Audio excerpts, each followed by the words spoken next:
Her voice trembled when she said it. I just need some time to think. It was 3 days before our wedding. Her engagement ring sat on the kitchen counter, gleaming under the harsh fluorescent light like a cruel joke.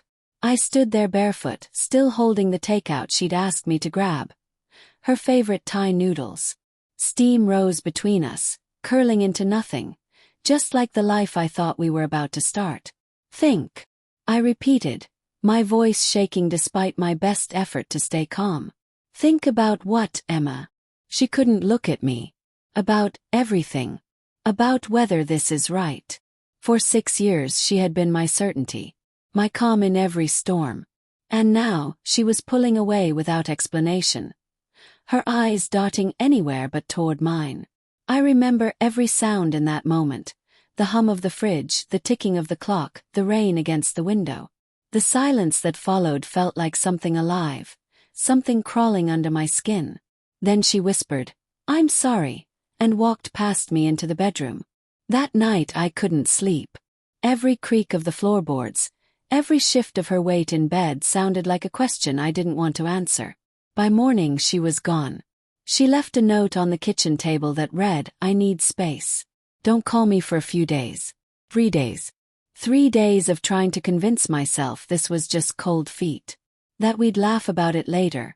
That this was her way of coping with stress.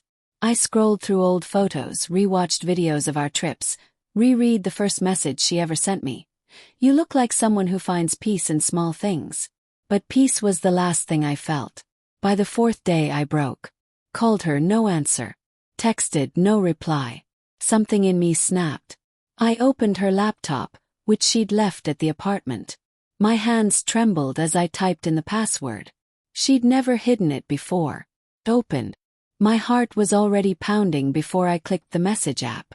There was one chat pinned at the top. Liam, work. The most recent message was from the night she said she needed time. Liam. You sure he doesn't suspect anything? Not yet. He thinks I'm just nervous about the wedding. Liam. I wish you were here instead of him. Soon. Promise. My vision blurred. My throat tightened so much I couldn't breathe. The betrayal wasn't cinematic. It was quiet, suffocating. I read it again and again until the words stopped making sense. Then I saw the photo she'd sent him 2 nights ago. She was in our bed, smiling in my t-shirt. The world went silent. When she came home the next morning, sunlight spilled into the room like nothing had happened. Her hair was damp, her face flushed. "Hey," she said softly, as if testing the air. I looked at her, feeling something inside me collapse and harden all at once. "Did you think I wouldn't find out?" Her smile faltered. "What are you talking about?" I turned the laptop toward her. The chat was open. Her hand flew to her mouth. "You went through my messages. You cheated on me," I said, my voice cracking. "And that's what you're upset about." Tears welled in her eyes, but they looked rehearsed. "It wasn't like that, Then what was it?" I demanded. "A mistake. An accident. 6 years, Emma. I was planning a life with you. And you were." I couldn't finish. She sat down slowly, her shoulders slumped. "I didn't mean for it to happen. It just did." I laughed, but it came out broken. "That's what people say when they don't want to take responsibility." She looked up, her face streaked with tears. "You don't understand. I love you, but I felt trapped. Everything was moving so fast, and I didn't know if this, us, was what I wanted anymore." I felt my stomach twist. "So you slept with him to find out?" Her silence was an answer I'll never forget. That night, she slept in the guest room. I sat in the living room, staring at the engagement ring still lying on the counter. My mind played a cruel reel. Our first date, the proposal, the plans for our honeymoon. All of it now infected with her lie. I thought about the wedding venue, the guests already flying in, my mother who'd been crying happy tears just days ago.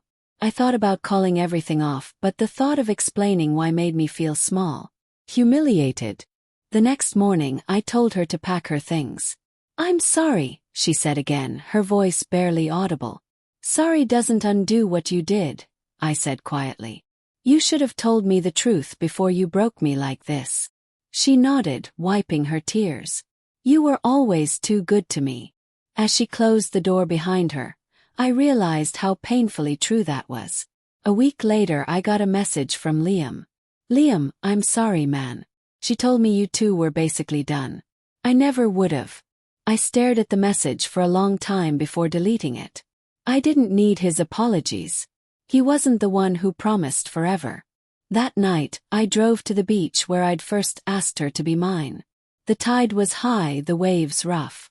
I stood there, holding the engagement ring, feeling its weight one last time before I threw it into the sea. It disappeared instantly, swallowed by the water without a trace. And for the first time in weeks, I felt something close to peace.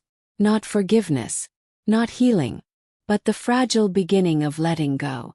6 years built on love, undone by a lie.